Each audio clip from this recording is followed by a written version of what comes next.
মাত্র ২৪ ঘন্টার ব্যবধানে ৪টি ব্যালিস্টিক ক্ষেপণাস্ত্র আছড়ে পড়ল ইসরায়েলের বুকে। পুরো ইসরায়েল জুড়ে বাজল মিসাইল সতর্কতার সাইরেন। আতঙ্কে নিরাপদ আশ্রয়ের খোঁজে সেখানকার লাখো বাসিন্দা। এমন অবস্থায় ইসরায়েলের প্রায় প্রতিটি শহরই এখন ক্ষেপণাস্ত্র হামলার আতঙ্কে। ইসরায়েলে নজিরবিহীন এই মিসাইল হামলা চালিয়েছে ইয়েমেনের প্রতিরোধ যোদ্ধারা। শনিবার সকাল থেকেই ইসরায়েলের আকাশে একের পর এক মিসাইল ছুটে আসছে ইয়েমেন থেকে। বিশেষ করে হাইপারসোনিক ব্যালিস্টিক মিসাইলের আঘাতে রামাত ডেভিসের একটি সামরিক ঘাঁটিতে ভয়াবহ বিস্ফোরক ঘটে। জ্বলন্ত আগুন ছড়িয়ে পড়ে ঘাঁটির বিভিন্ন স্থানে। ইসরায়েলি গণমাধ্যম বলছে, গত এক মাসে ২৬টি মিসাইল ইসরায়েলে আঘাত হেনেছে। এই সামরিক অভিযানে প্যালেস্টাইন 2 নামক একটি হাইপারসোনিক ব্যালিস্টিক ক্ষেপণাস্ত্র ব্যবহার করা হয়েছে। হুতি নিয়ন্ত্রিত সশস্ত্র বাহিনীর মুখপাত্র ইয়াহিয়া সারি শনিবার এক বিবৃতিতে হুঁশিয়ারি দিয়ে বলেছেন, যতক্ষণ গাজায় আগ্রাসন বন্ধ না হবে এবং অবরোধ না তুলে নেওয়া হবে, ততক্ষণ ইয়েমেনি বাহিনীর হামলা অব্যাহত থাকবে। চলমান উত্তেজনার মধ্যেই ইয়েমেনের হুতি বিরোধী জোট সরকারের প্রধানমন্ত্রী আহমেদ আওয়াদ বিন মুবারক পদত্যাগ করেছেন।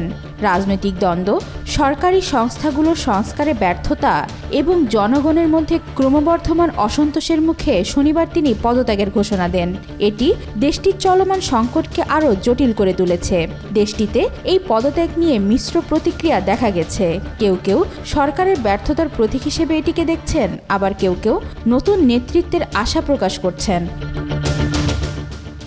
আওয়াদ বিন মুবারক একজন আমেরিকাপন্থী রাজনীতিবিদ হিসেবে পরিচিত। তিনি মূলত সৌদি আরব ও মার্কিন যুক্তরাষ্ট্রের সমর্থিত সরকারের অংশ ছিলেন। এর আগে তিনি ইয়েমেনের রাষ্ট্রদূত হিসেবে মার্কিন যুক্তরাষ্ট্রে কাজ করেছেন। এমন অস্থির সময়ে বিন মুবারকের এই পদত্যাগ দেশটির নিয়ন্ত্রণে হুতি বিদ্রোহীদের শক্তিমত্তা জানান দিচ্ছে বলে মনে করছেন বিশ্লেষকরা। এদিকে সদ্য পদত্যাগ করা প্রধানমন্ত্রী স্থলাভিষিক্ত হয়েছেন সালেম বিন বুরাইক। শনিবার এক ডিক্রির মাধ্যমে ইয়েমেনের নতুন প্রধানমন্ত্রী হিসেবে বুরাইককে নিয়োগ দিয়েছে দেশটির প্রেসিডেন্সিয়াল লিডারশিপ কাউন্সিল। তিনি পূর্ববর্তী মন্ত্রিসভার অর্থমন্ত্রী হিসেবে দায়িত্ব পালন করেছেন। ওয়াহিদা পারভীন ঈশিতা, আজকাল। দীর্ঘদিনের লালিত স্বপ্ন আর পূরণ হচ্ছে না নরেন্দ্র মোদীর। বাংলাদেশের মাথায় কাঁঠাল ভেঙে খাওয়ার যে ইচ্ছে ছিল তাদের, তাতে পানি ঢেলে দিয়েছে ছাত্র জনতার গণ অভ্যুত্থান পরবর্তী ডক্টর মোহাম্মদ ইউনূসের নেতৃত্বাধীন অন্তর্বর্তী সরকার। ডক্টর ইউনূসের সাহসী পদক্ষেপে বাংলাদেশের ইতিহাসে প্রথমবারের মতো ভারতের চাপানো 10টি বড় প্রকল্প বাতিল করা হয়েছে। দীর্ঘদিন ধরে ভারত একতরফাভাবে বাংলাদেশের কৌশলগত ও অর্থনৈতিক স্বার্থকে উপেক্ষা করে নানা চুক্তি ও প্রকল্প চাপিয়ে দিয়ে নিজের স্বার্থ হাসিল করেছে। এবার সেই ধারা ভেঙে দিয়েছে নতুন নেতৃত্ব। প্রধানত এসব প্রকল্পে বাংলাদেশের প্রাপ্তির চেয়ে ভারতের সুবিধাই বেশি ছিল। যেমন ত্রিপুরা চট্টগ্রাম রেল সংযোগ প্রকল্পে ভারত পেত বিনামূল্যে ট্রানজিট সুবিধা, অথচ বাংলাদেশ এই সংযোগের কৌশলগত হুমকির মুখে পড়ত। অভয়পুর আখাউড়া রেলপথ প্রকল্পে ভারতের সামরিক ও বাণিজ্যিক পণ্য পরিবহনের সুবিধা থাকলেও বাংলাদেশ কোনো কৌশলগত লাভ পেত না। আশুগঞ্জ আগরতলা করিডোর, ফেনী নদী জল ব্যবস্থাপনা, কুশিয়ারা নদীর পানি বন্টন, সড়ক ও নৌপথ উন্নয়ন প্রকল্প, এমনকি ফারাক্কাবাদ সংস্কার সহ মোট 10টি প্রকল্প সরাসরি ভারতের স্বার্থে পরিচালিত হচ্ছিল। সবচেয়ে বেশি আলোচিত ছিল চট্টগ্রাম ও মংলা বন্দর ব্যবহারের চুক্তি। ভারতের উদ্দেশ্য ছিল এই দুটি কৌশলগত বন্দরকে একচেটিয়া ব্যবহার নিশ্চিত করা, যা বাংলাদেশের সার্বভৌমত্ব ও নিরাপত্তার জন্য হুমকি হতে পারত। সরকার এই প্রকল্প বাতিল করে জানিয়ে দেয়, কোনো দেশের জন্য বাংলাদেশের কৌশলগত স্থাপনা একচেটিয়া ব্যবহারের অধিকার দেওয়া হবে না। বাংলাদেশ সেনাবাহিনীর সুপারিশে সিলেট শিবচর সংযোগ সড়ক নির্মাণ প্রকল্প বাতিল করা হয়েছে, যা ভারতের উত্তর পূর্ব অঞ্চলে সরাসরি প্রবেশের সুযোগ করে দিত। একইভাবে পেট্রোলিয়াম পাইপলাইন সম্প্রসারণ প্রকল্প স্থগিত করা হয়েছে। সেখানে ভারত ত্রিপুরা থেকে বাংলাদেশের জ্বালানি বাজারে প্রবেশের চেষ্টা করছিল। এইসব প্রকল্প বাতিলের পর ভারতের কূটনৈতিক মহলে ও মিডিয়ায় চাপা আতঙ্ক ছড়িয়ে পড়ে। ভারতের সরকার ও গণমাধ্যম বাংলাদেশ বিরোধী নানা প্রচারণায় নামে। তবে অন্তর্বর্তী সরকারের অবস্থান দৃঢ়, বাংলাদেশের স্বার্থবিরোধী কোনো প্রকল্প বাস্তবায়ন হবে না। এই সাহসী সিদ্ধান্তের ফলে বাংলাদেশ নতুন করে তার কৌশলগত স্বাধীনতা ও জাতীয় স্বার্থ রক্ষার ক্ষেত্রে এক যুগান্তকারী দৃষ্টান্ত স্থাপন করল। ডক্টর ইউনূসের নেতৃত্বাধীন সরকারের এই পদক্ষেপকে অনেকেই বলছেন স্বাধীনতার পর সবচেয়ে শক্ত অবস্থান। তাওফিকুল ইসলাম, আজকাল।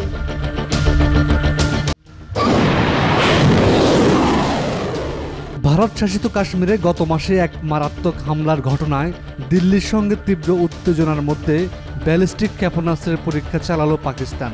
শনিবার দেশটির সামরিক বাহিনী ভূমি থেকে ভূমিতে নিক্ষেপযোগ্য 450 কিলোমিটার পাল্লার ক্ষেপণাস্ত্রটির সফল পরীক্ষা চালানোর দাবি করেছে। পাকিস্তানের আন্তঃবাহিনী জনসংযোগ দপ্তর ISPR জানিয়েছে, এই উৎক্ষেপণের লক্ষ্য ছিল সেনাদের অপারেশনাল প্রস্তুতি নিশ্চিত করা, পাশাপাশি ক্ষেপণাস্ত্রের উন্নত নেভিগেশন সিস্টেম এবং উন্নত ম্যানুভারেবিলিটি বৈশিষ্ট্য সহ গুরুত্বপূর্ণ প্রযুক্তিগত সক্ষমতা যাচাই করা। আল জাজিরা জানিয়েছে, প্রচলিত এবং পারমাণবিক ওয়ারহেড বহন করতে সক্ষম এই কৌশলগত ক্ষেপণাস্ত্রটির নামকরণ করা হয়েছে 18 শতকের আধুনিক আফগানিস্তানের প্রতিষ্ঠাতা আহমদ শাহ আবদালির নামে, যিনি ভারতীয় উপমহাদেশে অসংখ্য আক্রমণের নেতৃত্ব দিয়েছিলেন। ISPR উল্লেখ করেছে, শনিবার আবদালি অস্ত্র ব্যবস্থা নামের এই ক্ষেপণাস্ত্রের উৎক্ষেপণটি ছিল সিন্ধু মহড়ার অংশ। এ সময় আর্মি স্ট্র্যাটেজিক ফোর্সেস কমান্ডার কৌশলগত পরিকল্পনা বিভাগ AFSCর ঊর্ধ্বতন কর্মকর্তা, কৌশলগত বিভিন্ন সংস্থার বিজ্ঞানী ও প্রকৌশলীরা ছিলেন। পাকিস্তানের প্রেসিডেন্ট আসিফ আলী জারদারি, প্রধানমন্ত্রী শাহবাজ শরীফ ও জয়েন্ট চিফ অব স্টাফ কমিটির চেয়ারম্যান জেনারেল শাহির শামদান মির্জা এর সঙ্গে সংশ্লিষ্ট সেনা, বিজ্ঞানী এবং প্রকৌশলীদের অভিনন্দন জানিয়েছেন। এদিকে ভারতীয় সংবাদ মাধ্যম NDTVর প্রতিবেদনে বলা হয়েছে, পহেলগামে ভয়াবহ সন্ত্রাসী হামলার পর উত্তেজনার মধ্যে এই ক্ষেপণাস্ত্র পরীক্ষা উস্কানি হিসেবে দেখছে ভারত। ডেস্ক রিপোর্ট, আজকাল। গত 22 এপ্রিল কাশ্মীরের পেহেলগামে সন্ত্রাসী হামলার পর ভারত একের পর এক কূটনৈতিক ও প্রতিরক্ষা পদক্ষেপ নিলেও ইসলামাবাদ পাল্টা পদক্ষেপ নিয়ে কড়া প্রতিক্রিয়া জানিয়েছে। হামলার পর থেকেই এটিকে ভারতের সাজানো নাটক বলে দাবি করে আসছিল পাকিস্তান। তবে এবার শুধু দাবি নয়, নিজেদের বক্তব্যের পক্ষে শক্ত প্রমাণ হাজির করল পাকিস্তান।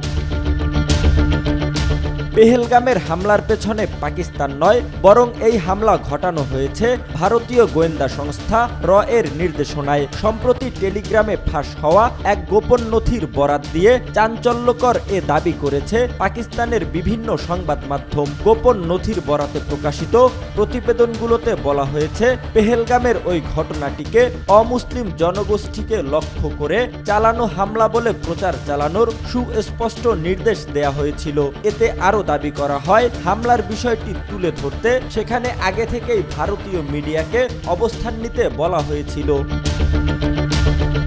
ওই নথিগুলোতে দেখা যায়, হামলার পর 36 ঘন্টার মধ্যে পাকিস্তানের গোয়েন্দা সংস্থা ISI এর ওপর দোষ চাপানোর ছক কষা হয়। কিন্তু ভারতীয় গণমাধ্যমগুলো নির্ধারিত সময়সীমার আগেই পাকিস্তানকে অভিযুক্ত করে প্রতিবেদন প্রচার করে। পাকিস্তানের দাবি মতে অন্তত 200টিরও বেশি ভুয়া সোশ্যাল মিডিয়া অ্যাকাউন্ট ব্যবহার করে মিথ্যা প্রচারণা চালানো হয়েছে। ফাঁস হওয়া তথ্যে আরও উল্লেখ রয়েছে, র-এর এজেন্টরা পর্যটকের ছদ্মবেশে হামলার সময় ঘটনাস্থলে উপস্থিত ছিল, যেন প্রত্যক্ষদর্শী তৈরি করা যায়।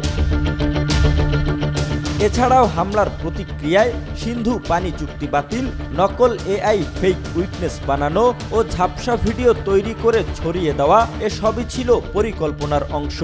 প্রতিবেদনে আরও দাবি করা হয়, পাকিস্তানি গোয়েন্দা সংস্থা ISI-কে জড়িয়ে প্রোপাগান্ডা ছড়াতে ভুয়া অ্যাকাউন্ট ব্যবহারের পরিকল্পনার কথাও উল্লেখ রয়েছে ওই নথিতে। বিশ্লেষকদের অনেকে মনে করছেন পেহেলগাম হামলার পেছনে র এর জড়িত থাকার সম্ভাবনা অমূলক কোনো দাবি নয়, কেননা এই হামলার মাত্র এক সপ্তাহ পরেই র এর সাবেক প্রধান অলোক যোশীকে ভারতের জাতীয় নিরাপত্তা উপদেষ্টা পরিষদের নতুন চেয়ারম্যান হিসেবে নিয়োগ দেওয়া হয়। কাশ্মীরে সফলভাবে অপারেশন চালানোর সুবাদেই প্রধানমন্ত্রী নরেন্দ্র মোদী তাকে এভাবে পুরস্কৃত করেছেন বলেও মনে করছেন অনেকে। বিশ্লেষকরা বলছেন এসব নথি যদি সত্যি হয় তাহলে তা ভারতের আন্তর্জাতিক ভাবমূর্তিকে মারাত্মকভাবে ক্ষতিগ্রস্ত করবে। একই সঙ্গে কাশ্মীর পরিস্থিতিও আরও জটিল হয়ে উঠবে। যদিও এসব নথি আসল কিনা তা এখনো নিশ্চিত হওয়া যায়নি।